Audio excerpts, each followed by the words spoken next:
Welcome once again to BRICS Africa Channel. I am sitting with Nozizwe Nokwe-Macamo, a very inspiring lady, and I can't wait to hear what she has to tell us today. Miss Nozizwe, welcome and thank you for being with us today. Thank you for inviting me. I'm really honored. Thank you. You know, before this started, I was asking you which hat are you wearing today. That's how much, powerful you are. You have so many hats. So please introduce yourself to us and really take us through your journey. Okay, thank you very much for that question and thank you for the kind words. My name, as I said, is Nozizwe Nokwe-Macamo. I am, by training, I'm a petrochemical engineer. Wow. So I trained in petrochemical engineering in the then USSR, which today is called Russia. So when I completed my engineering degree, I came back to the continent. I worked first in Angola. That time, South Africa was not free as yet. That was in 1992.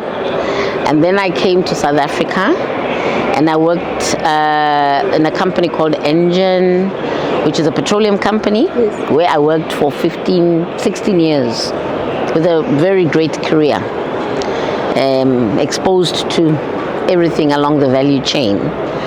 I've also worked for Total, which is an international oil company. I've worked for Petronas as well, which is the Malaysian national oil company, which owned Engine at the time when I was working for it. So I've worked in the private and the public sector. I am now close to the age where we say, "Mhlala phansi, sit down, retire." But the energy I still have, and I'm very interested in using my knowledge to further the aims of what we want to do on the African continent. And as a result, now I am an advisory board member of the African Energy Chamber, which is hosting this conference where we are. So that would be that role. And then I also sit on the board of the newly formed South Africa National Petroleum Company. So that's what I'm doing. Wow. By the way, I don't know at what age you will retire, but I'm like, at my age, I'm already tired. Yeah. I feel like I can just sleep tomorrow the whole day and say, I am retired. But yeah, I'm very inspired by your energy. You are an advisory board member of Africa Energy Chamber. Tell us about Africa Energy Chamber just as a whole and really the mission of the chamber. Yes, so the African Energy Chamber is an advocacy chamber, which mainly the aim of the chamber is to do advocacy work in the energy sector. As you would know, we are currently undergoing what we're calling an energy transition. This is probably the largest transition that has happened from the advent of the use of fossil fuels for the generation of energy. We're going now through a new transition where the world is trying to transition from fossil fuels to what they call cleaner energy, right? Meaning less emissions. Yes. So as a chamber, we are trying to encourage the world to understand that you cannot expect a continent which is a 3.5% emitter of the very emissions you are trying to curb. You cannot expect them to transition to cleaner fuels at the same pace as countries or continents that are actually the major emitters of these greenhouse gases.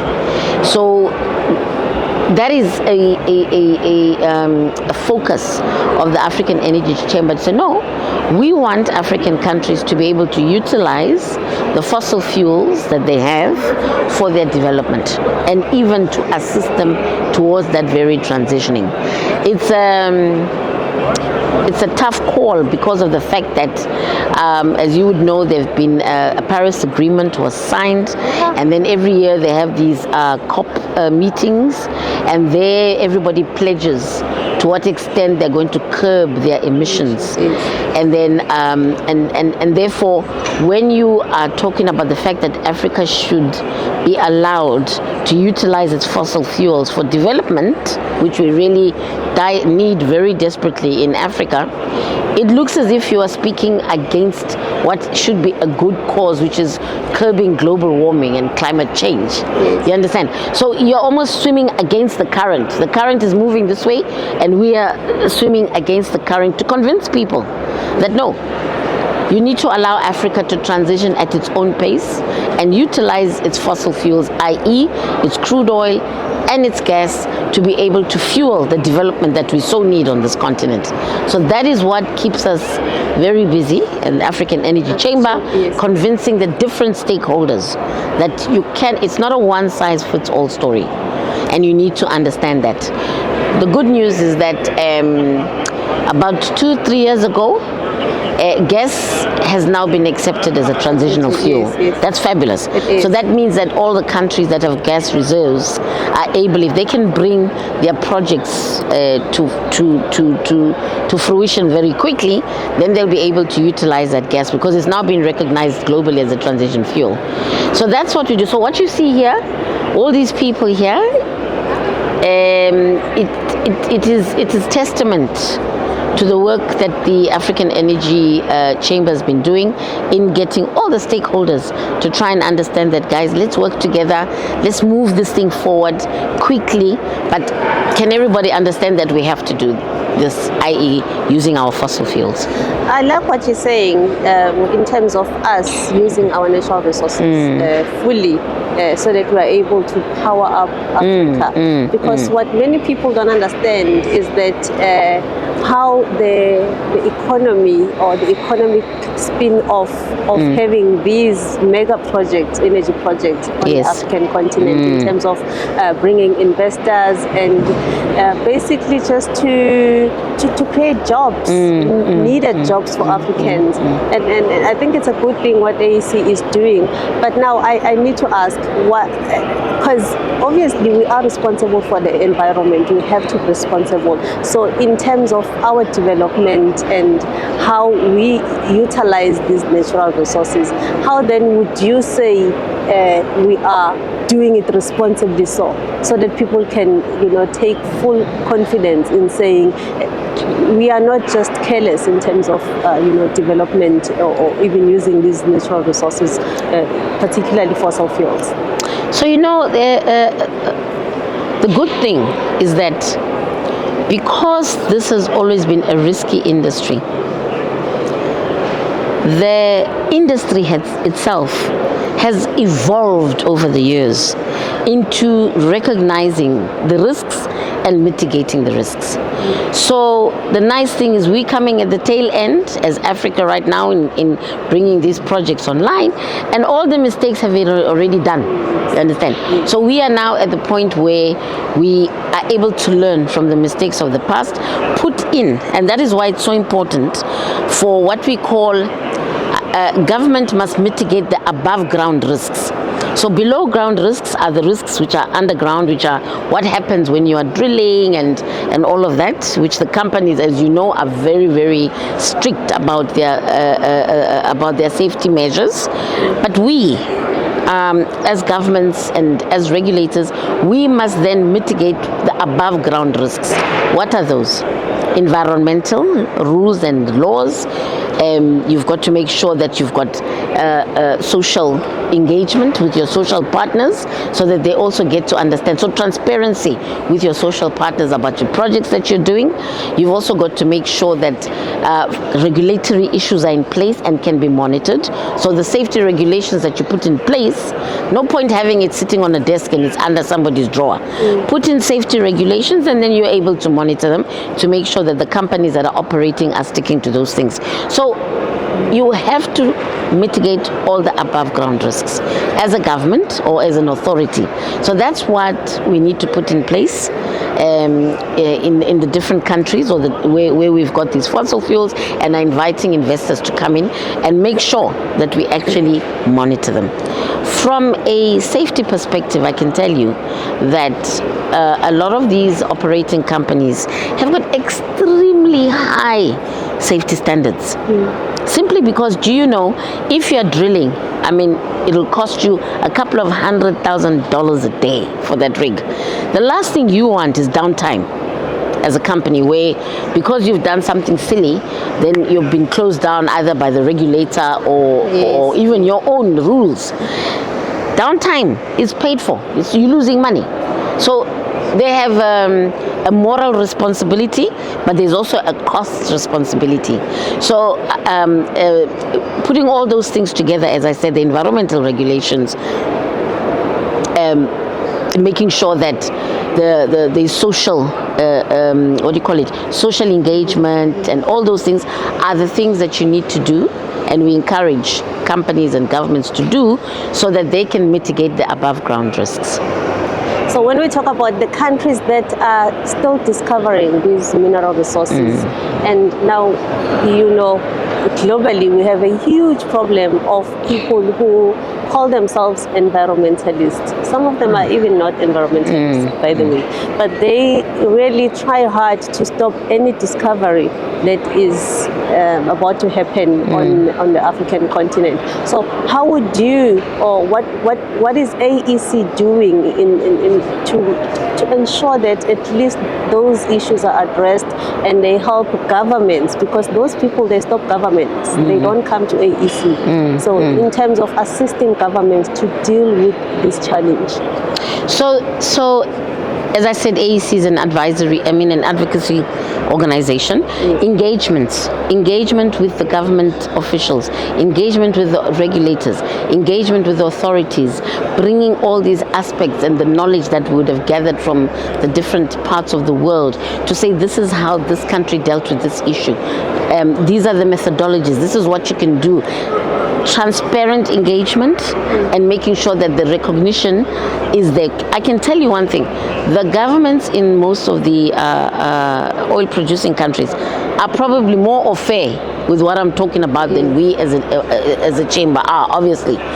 So they do know these are the things that need to be done.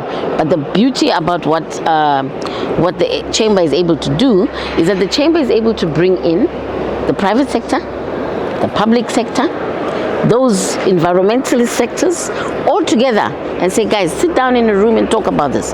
Let's be transparent. Discuss what are these issues that need to be dealt with. Here in this conference, we've got everybody. You've got your environmentalist people, you've got your oil majors, you've got governments, you've got regulators, they're all here. Now these are the things you do. You create a platform for this engagement to be able to happen so that people can see that we need to work together so that we can actually take this forward. And you create that, how do I call it? You create that energy, the energy that is able to create energy to move the continent forward. So here you are, you see them. They are all here. They are all here, yes. We were discussing earlier on the issue of Europe just before the war started, the Ukraine and Russian war, that when they were no longer getting the gas from Russia, they really came to Mozambique to get the Mozambican gas. And I mean, how can we then help Mozambique to harness its gas fully harness it so that it benefits people and not just get exported to Europe? So the good thing is that in Mozambique, for example, what they've done is that they've made the law that 20%. I think it's 20 or 25% of the gas that gets extracted, they get a free carry, and then that gas, they've decreed that it must be used in Mozambique. In Mozambique, yes. Okay. So the challenge then becomes projects. Now the law is there, so they've put the enabler already in place in Mozambique. So now the private sector must now get, move on and say, right, given that 25% must stay here, here are the projects. Is it an ammonia project? Is it a gas to power? And by the way, they've done that. They've got 2 or 3 gas to power power plants that are using the government sector or the royalty part of the gas that would have been belonging to the Mozambicans, and it's being used inside. That's why if you see at the border between Mozambique and South Africa, there's a power station. So that gas comes up to the border, and then the power is generated there, and then the power gets sold to South Africa. You see? Yeah. So there are things like that happening. There are things like that Yes, happening. I like where you're taking me, because I always say to people, when you go to countries like Europe, their power, their electricity is fed into power poles. Something that we don't really have here in South Africa, Yes. in Africa, even though the African Union has created those blocks, Yes. Southern African blocks, and that. How can we then make sure that at least our governments come together and ensure that we are also, we start implementing these blocks accordingly and get investors to come and help? So again, it's that engagement, because as you correctly said, there is the Southern Africa power pool is there. Yes, The documents are there, they are written, the work's been done.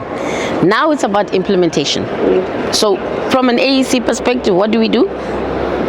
We keep on ensuring that there is transparent engagement, bringing the different stakeholders together and say, guys, talk. And we're very big on regionalization, because you can't do these big power projects country by country. It's just difficult. Yes, it is. Because you need a market, you need an outlet. So the bigger your market, the more viable the project that you're trying to do becomes, because then you're able to reach FID, right? Yes. So we are encouraging regionalization. We're encouraging that countries should work. Mozambique, South Africa, Zambia, Botswana, work together. Yes. Come together and work on these things. There is Namibia. Namibia has now discovered that that gas that they have in the kudu gas. Yes. That gas, if you saw, it's now going to come. It's going to feed the power that will come from that gas. South Africa, Namibia, Botswana, Zambia, right up to Zambia, Zim. Okay. You understand? So these things are happening. They're moving on. What we need now is investors that understand the potential of these mega regional projects. One of the projects, for example, South Africa has been engaged in for years, is trying to get gas from Inga. Yes, The Inga River in the Congo. You understand? So we see where Congo is and look where South Africa is. Which means as it comes along, that power, it'll come. Zambia could get some, along the way. That. So these projects are there. It's about implementing them. And we encouraging right now. One of the things we encourage as the AEC is that countries must move fast with the enablers. Why? You know that 2050 is not far away. It's not. It's not far away. I was reading something on the other side saying you want to make energy poverty a history by 2030. That's like in 5 years' Exactly. time. How possible is How that? long does it take to do a project? So we are encouraging governments, and I think, funnily enough, the very fact that there's this cliff of 2030 Yes. and the cliff of 2050, we're starting to see there's really momentum now. People are saying, ooh, a project takes 7 to 10 years. We're going to miss this boat. And secondly, if you don't make use of your fossil fuel now, by 2050, nobody's going to be putting money in that thing. No. So you'll have a lot of fossil fuel, you'll have gas, you'll have oil, but it's stuck in the ground. Because my money, as a person who's signed up to the Paris Agreement, I'm not putting my money in hydrocarbons. So where are you going to get the money from? So that's the issue. So suddenly, this pressure is mounting, and I think it's starting to push authorities and governments to move faster. Yeah. Well, I think we're just dealing towards the end of this interview. Green hydrogen has become a very famous thing globally, including here in Africa. What's your take on it? Look, I think that it's good. It's a good source of energy, but I think again, to put all of that together, it's a project. Those are projects, and projects take time. Yes. And if you don't have the requisite energy that is going to be able to create, because remember, you've got blue hydrogen, you've got grey hydrogen and green hydrogen. So green hydrogen implies that your input energy is also coming from a renewable source, and that implies that you should have had a project which is going to produce renewable energy starting to operate or get online very soon, right? So that by the time you get to the point that you call it green hydrogen, look at the years. The lifetime of a project. Anything between 5 to 10 years if you're really on time and efficient, right? So we are now, as you said, we are in 2024. We're looking at 2030 as a cliff. We're looking at 2050 as a cliff. People have got to be moving fast. We now understand. Everybody, I think, understands how the science works. Can we start implementing? Can we start putting money? Can we put the projects together? That's what we advocate as an Africa Energy Chamber. Say, move your whatever you decide you're going to do, whatever energy mix you're going to have. The time to talk is over. And NJ, I think, will say it very eloquently. He said, time to talk is over. Drill, baby, drill. If you're going to get that oil out, and if you're going to make the green hydrogen, get moving with your solars, your renewable energy that actually creates the green hydrogen. So I think that, you asked me what I think any form of energy that is going to help us as a continent to be able to energize this continent and move from the energy poverty that we have and be able to develop the continent, we should be getting on board. I'm glad you're saying that, because I don't want to say AEC has been portrayed as the people who are against renewables. Because you are not. No, we're not. You are saying just move. Just move. Whatever it is that you want to do, move. Move. Get moving with it, because the time is going. The time is going. But definitely do not stop Africa as well from using their gas and from using their crude oil. Don't stop them. Let them get to move it, to work on their projects very quickly as a stepping stone to getting to wherever it is they want to get from a developmental because point of view. That's how the developed nation did. The mistake that we did, especially in South Africa, was to put our eggs in one basket. Now we are faced with a problem of transitioning from coal, from all the way to and we don't have anything else other than no coal. stepping stone in between. My last question would be the mega projects. I would say energy projects. In South Africa, they usually make an example with Kusile Medupi to say government cannot do these projects. They relate them to corruption. We know when in 2017 there was a talk about nuclear project, and it was really seen as this corrupt project, Russian project. So how would you then say the governments should approach this so that my question should be, are these mega projects inherently corrupt? So I would not agree with that at all. Yes. For example, you talk about the nuclear project. Yes. It hadn't started. So where is the corruption when the thing hasn't even started? I mean, it's easy to take mud and throw it. Yes. You keep throwing many pieces of mud at somebody until one piece sticks. So I would be very, very cautious about, about that description. So, and I'll come back to you and I'll say to you, government does policy. They do policy decisions. We're going to go nuclear. We must have a Kusile built so that we can bridge the gap, or a Medupi or whatever. Who are the people who are doing the work? Is it public sector or private sector? It's a private sector. So who's doing what here? That's the question. Because who's doing what? We don't trust government with these projects. But government partner with the private sector. Do you understand? So be careful always about analogies, and be careful about, as I say, the mud slinging, which actually might not be true. We have to be careful about that. So what can I say to you to answer your question? So policy is driven at the government level. Government says we need, like now, we've got the IRP 5 2019. 22 so now. It's 2023. 22, yes. It's still a draft. It's in draft form now, the 2023. So now it tells you that by 2050, this is what we think the country should look like. They put it, it's a paper, it's a policy, it's done. Yes. Now private sector must go sort it out and do it, right? So there must be checks and balances in the procurement processes. There must be somebody that is actually has oversight. And who are those? Different types of regulators, authorities, and boards who have authority over these issues. So I'm just trying to say there are processes in place, and they should be, and those processes must be implemented. But to just glibly say, somebody says, oh, it's public sector, there'll be corruption. I think it's incorrect. It's definitely incorrect, because that still hasn't been proven. by anybody. But if you want to know what to do, processes must be in place. There must be checks and balances. People must be, governance must be in place, and you must make sure that it's transparent. That's all. That's all. And it should be able to be executed, because it's the private sector that's going to execute it. Yeah. Thank you so much. That Pleasure. was very informative.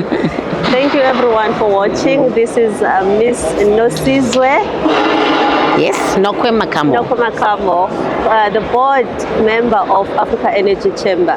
I hope you enjoyed this interview, and most importantly, I hope you learned as much as I did.